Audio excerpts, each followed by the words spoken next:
Prostate ఎన్లార్జ్మెంట్కి prostate క్యాన్సర్కి difference ఏంటి, అంటే severity can lead to that stage అండి?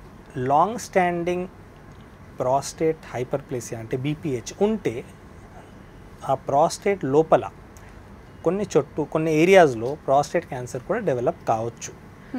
Direct relationship is not proven, but we have seen that patients ఎవరికో చాలా సంవత్సరం ప్రాస్టేట్ ప్రాబ్లం ఉంది, అట్లాంటివి పేషెంట్స్కి యూజువలీ క్యాన్సర్ కూడా ఒక స్టేజ్ తర్వాత డెవలప్ కావచ్చు.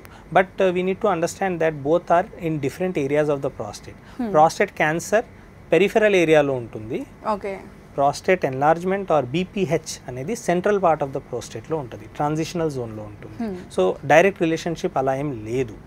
సో సడన్గా ఏమైనా సిమ్టమ్స్ చేంజ్ ఉంటే, ఎస్పెషల్లీ ప్రాస్టేట్ క్యాన్సర్కి యూజువలీ మేము చెప్తాము లో బ్యాక్ ఏక్ ఉంటే, పెల్విక్ పెయిన్ ఉంటే, యూరిన్లో రక్తం వస్తే, సడన్గా సిమ్టమ్స్ చేంజ్ అయితే, ఆర్ రెగ్యులర్ రొటీన్ బ్లడ్ టెస్ట్లో పిఎస్ఏ ఎలివేషన్ ఉంటే, పిఎస్ఏ టెస్ట్ 4 కన్నా ఎక్కువ ఉంటే, it is good to consult a urologist.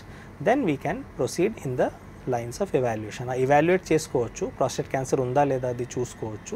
Examination followed by other test including biopsy. అంటే ముందుగా అంటే యంగర్ ఏజ్ వాళ్ళకి ఏమైనా వ్యాక్సినేషన్స్ అట్లా ఏమైనా ఉన్నాయా? అట్లా ఏం లేదు. Definitely there have been studies, even chemo prophylaxis కూడా ట్రై చేశారు by using medicines which is the 5' ARI only. So finasteride try చేసి చూశారు whether it effects, whether it decreases the incidence of cancer prostate, but అట్లా ఏం మనకు దొరకలేదు. So good lifestyle again, consumption of antioxidants, lycopenes, apparently it is said that ఇవి అన్నీ help చేస్తుంది to delay the occurrence of cancer prostate. But prostate related ఏదైనా సరే, either cancer prostate or benign prostatic enlargement or benign prostatic hyperplasia, ఇది ఒక age related process. Ground reality అదే. So with advanced age mostly ఇవి అన్నీ వస్తాయి.